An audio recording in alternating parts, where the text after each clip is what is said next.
پاکستان میں معاشی اشاریے یا نمبرز جتنے ہی مستحکم ہوتے نظر آ رہے ہوں، ایکسپورٹس بڑھ رہی ہوں، ریمیٹنسز بڑھ رہی ہوں، ٹیکس آمدن بڑھ رہی ہے، شرح سود 7% پر مستحکم، صحیح روپے کی قدر بہتر ہو رہی ہے، ضرب مبادلہ کے ذخائر بڑھ رہے ہیں، لیکن ایک عام پاکستانی کا اس سے کوئی لینا دینا ہی نہیں ہے۔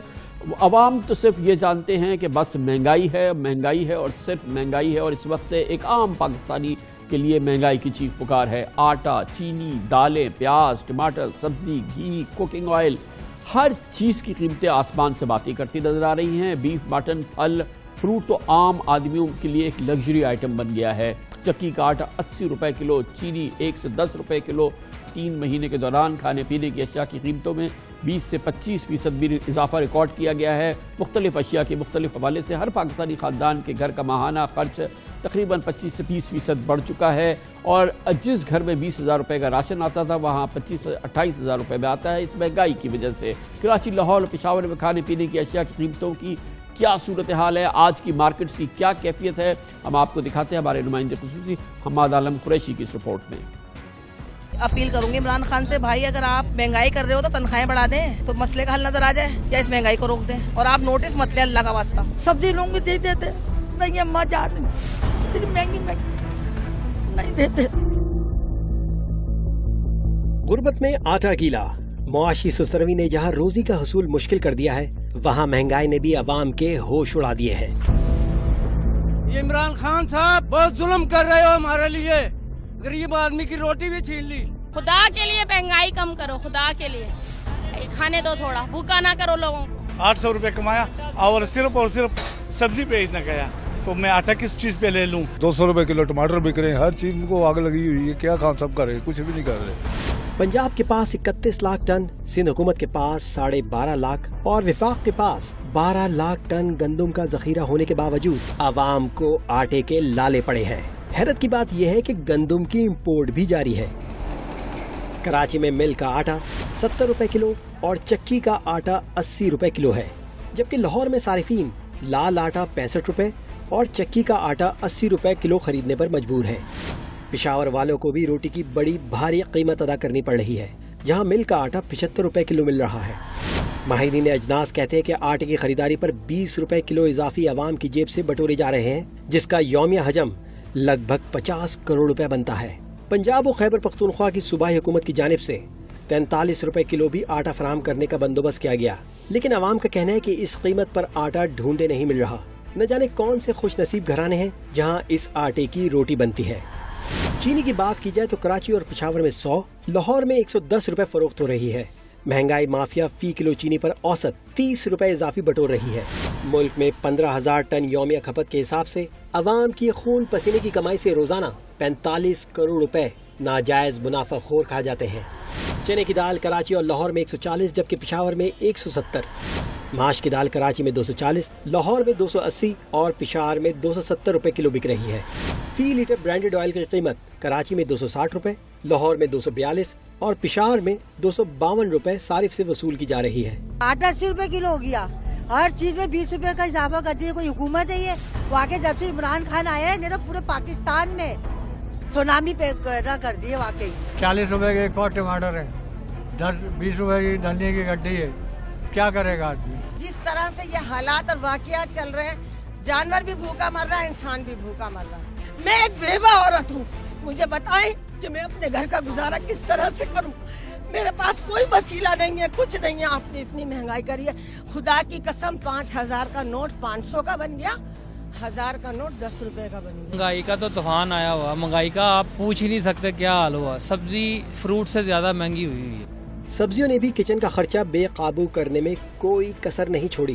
کراچی ہو یا لاہور یا ہو پشاور، 70 روپے کلو پیاز عوام کو 8 آنسو رلا رہی ہے۔ اسی طرح آلو بھی تینوں شہروں میں 70 روپے کلو ہے، جبکہ ٹماٹر کراچی میں 140 روپے کلو، لاہور میں 130 اور پشاور میں 100 روپے کلو میں فروخت ہو رہا ہے۔ ابھی سردیاں آئی نہیں، مگر کراچی اور لاہور میں فارمی انڈے 160 اور پشاور میں 180 روپے درجن تک پہنچ گئے۔ اسی طرح کراچی میں زندہ مرغی کے بھاؤ 220 روپے، لاہور میں 170 روپے اور پشاور میں 186 روپے کلو تک پہنچ گئے ہیں۔ ماہرین کا کہنا ہے کہ مہنگائی کو لگام ڈالنے کی اولین ذمہ داری صوبائی حکومتوں پر عائد ہوتی ہے۔ صوبائی محکموں کی نااہلی बदनवानी, बद इंतजामी और मिली भगत की वजह से मिल्स मालिकान हो, स्टॉकिस्ट हो, होलसेलर्स या रिटेलर्स, हर कोई नाजायज मुनाफाखोरी के मजे लूट रहा है और अवाम को महंगाई का अजाब झेलना पड़ रहा है। महंगाई की इस तशवीशनाक सूरत हाल में बात करने के लिए हमारे साथ मौजूद हैं ज़रई उमूर, अजनास उमूर के माहिर जनाब शमसुल इस्लाम खान। बहुत बहुत शुक्रिया खान साहब। ये बताइएगा कि ये सब्जियां वगैरह तो कहा जाता है कि तबाकुल बारिशें हुई जिसकी फसलें ख़राब हो गई, जिसकी वजह से ऑब्वियसली एक बड़ा गैप पैदा हो गया उसकी महंगाई की वजह। लेकिन ये कहा जा रहा है कि जो आटा, चीनी वगैरह की जो कीमतें बढ़ी हैं ये इंतज़ामी मामलात हैं और ये मिस मैनेजमेंट है, एडमिनिस्ट्रेटिव फ्लॉज हैं जिसकी वजह से ये कीमतें इस हद तक बढ़ी हैं। क्या ये दुरुस्त है और अगर है तो क्यों सही है? देखें, बिल्कुल आपने सही बात इशारा किया है कि इसमें टोटली नाअहली हुई है और नाअहली हुई है ब्यूरोक्रेसी की तरफ से। प्राइम मिनिस्टर साहब का वाज़ेह डिसीजन था कि हमने गंदम इंपोर्ट करनी है, लास्ट ईयर से उन्होंने अनाउंसमेंट की। इसमें ये चीज़ बताइएगा कि इसमें जो वफाकी हुकूमत है उसकी कितनी जिम्मेदारी है और जो सूबाई हुकूमतें हैं उनकी कितनी जिम्मेदारी होती है? देखिए, 18 अमेंडमेंट के बाद जो है सूबों की जिम्मेदारी बहुत बढ़ गई है और खुराक के हवाले से उनको वो करना होता है, क्योंकि फूड सिक्योरिटी का एक अलग इशू है, रिसर्च का वो अलग है, वो वफाक के पास है। अभी आपने देखा कि आप गवर्नमेंट ने वीट्स प्रोक्योर की थी, प्रोविंशियल गवर्नमेंट्स ने, और वो होर्ड कर ली। अब वो होर्ड की भी आज जो है प्राइसेस इतनी ऊपर चली गई हैं। होर्ड इसलिए की जाती है, गंदम रखी जाती है कि बफर स्टॉक है, स्ट्रेटेजिक स्टॉक। होर्ड तो हमने सुना था कि ट्रेडर करता है नफे के लिए, हुकूमत ने कैसे ज़ख़ीरा? लेकिन यही तो बात है कि जब आप रखते हैं स्टॉक पाइल स्ट्रेटेजिक रिजर्व के लिए और यूज करते हैं इंटरवेंशन के लिए, तो फिर तो वो आपके स्ट्रेटेजिक रिजर्व है। लेकिन आप उस राइट टाइम पे जब प्राइस पीक पे चली जाए, all time high, historic high price हो जाए, उसके बावजूद जो है सूबाई हुकूमत अगर उसको वीट को रिलीज नहीं करे तो इसका मतलब है वो होल्ड कर रहा है। सिंध में आज तक रिलीज नहीं हुई है? जी, अभी तक नहीं हुई, और क्योंकि ये डिसाइड पहले हुआ था कि 15 सितंबर तक वो रिलीज करेंगे, क्योंकि नॉर्मली पॉलिसी ये होती है कि सितंबर ऑनवर्ड गवर्नमेंट जो है, प्रोविंशियल गवर्नमेंट जो है रिलीज करती हैं। पंजाब में रिलीज हो गई थी लेकिन यहाँ पर अभी तक नहीं हुई। एंड सितंबर भी गुजर गया, अब अक्टूबर चल रहा है और ये मिड भी आप तकरीबन आ गया है, तो अभी तक डिले नहीं हुई, जबकि प्राइसेस इतनी ऊपर चली गई हैं।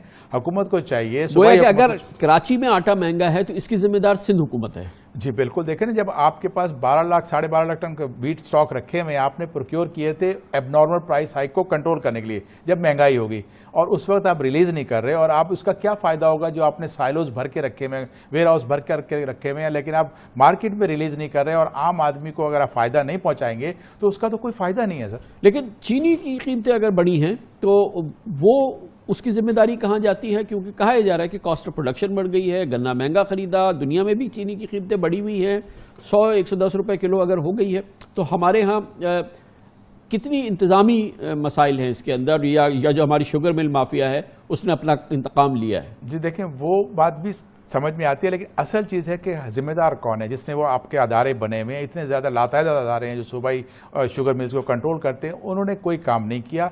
और फिर जो चीनी की इंपोर्ट प्राइम मिनिस्टर साहब का उसमें हिदायत के मुताबिक जो सैब ने इंक्वायरी मीटिंग की थी, उसमें ये कहा था जनवरी में, एंड जनवरी में, कि चीनी इंपोर्ट की जाएगी, उस पर डिले कर दिया। और फिर जब शुगर मिल एसोसिएशन ने जो रेकमेंड किया वो आया जब प्राइस बहुत हाई हो गई थी इंटरनेशनल मार्केट में, जब $330 की थी उस वक्त इंपोर्ट नहीं की, और आज जो है 450, 60, $70 की चीनी पहुंच गई है। तो आप अगर इंपोर्ट करने जा रहे हैं तो उसकी लैंडेड कॉस्ट ज़्यादा होगी, या तो हुकूमत बहुत बड़ी सब्सिडी दे, आपके खजाने में इतना पैसा नहीं है कि आप सब्सिडी दे सकते हैं, और फिर आपकी जो इफेक्टिव जो है होगी, गोया कि सही वक्त पे हमने इंपोर्ट नहीं की, और फिर उसमें जो हमने सेल्स टैक्स का कंपोनेंट बरकरार रखा उसका भी बहुत असर हुआ कि आपने इंपोर्टर्स प्राइवेट सेक्टर को कहा कि जी आप चीनी इंपोर्ट कर लो 1% पे, और लेकिन आगे वो इंपोर्ट करके सेल करने जाएगा, उसके ऊपर आपने 17% लगा दिया। तो जो लोकल मिल थी वो अगर 17% दे रही है तो इंपोर्ट करने वाले को 18% देना पड़ेगा।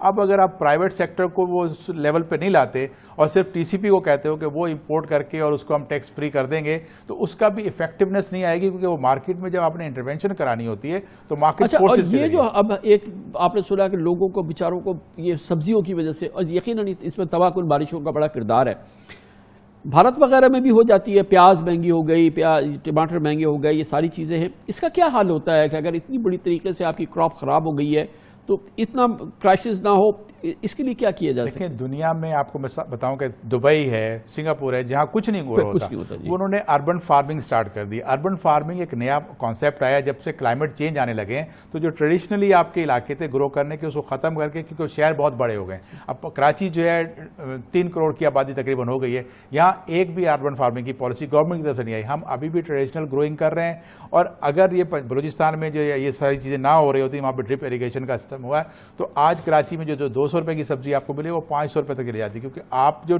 ٹریڈیشنلی جہاں گرو کر رہے ہو اس زمین کی فرٹیلٹی کو خراب کر چکے ہو، پھر بارشیں آ گئیں. تو اربن فارمنگ وہ ہوتی ہے جو آپ اپنے ورٹیکل فارمنگ کرتے ہو، بلڈنگ کے اندر پلازا بنا لیں اس کے اندر آپ گرو کر رہے ہو، نہ اس کے اوپر موسم کا اثر ہوتا ہے. نہیں، اور پھر ان ملکوں میں جن کا آپ نے ذکر کیا دبئی وغیرہ، دنیا کے بے تحاشا ملک شہر ایسے ہیں جہاں پہ کوئی فصل ہوتی ہی نہیں ہے، وہ ساری چیزیں باہر سے منگاتے ہیں اور قیمت جو ہے وہ 5-5 سال سے 7-7 سال سے تقریباً ایک ہی رہتی ہے. اس کو کہتے ہیں نا کہ افیکٹو ایڈمنسٹریشن. وہاں پر بیوروکریسی جو ہے کارپوریٹ کلچر میں آ گئی ہے، وہ ڈیسیجن کوئک کرتے ہیں. ہماری بیوروکریسی آج بھی 70s کی، اور اس میں ایک کلچر آپ کو پتہ ہے کہ اب وہ اتنی افیکٹو نہیں. بہت بہت شکریہ جناب شمس الاسلام خان ہمارے ساتھ.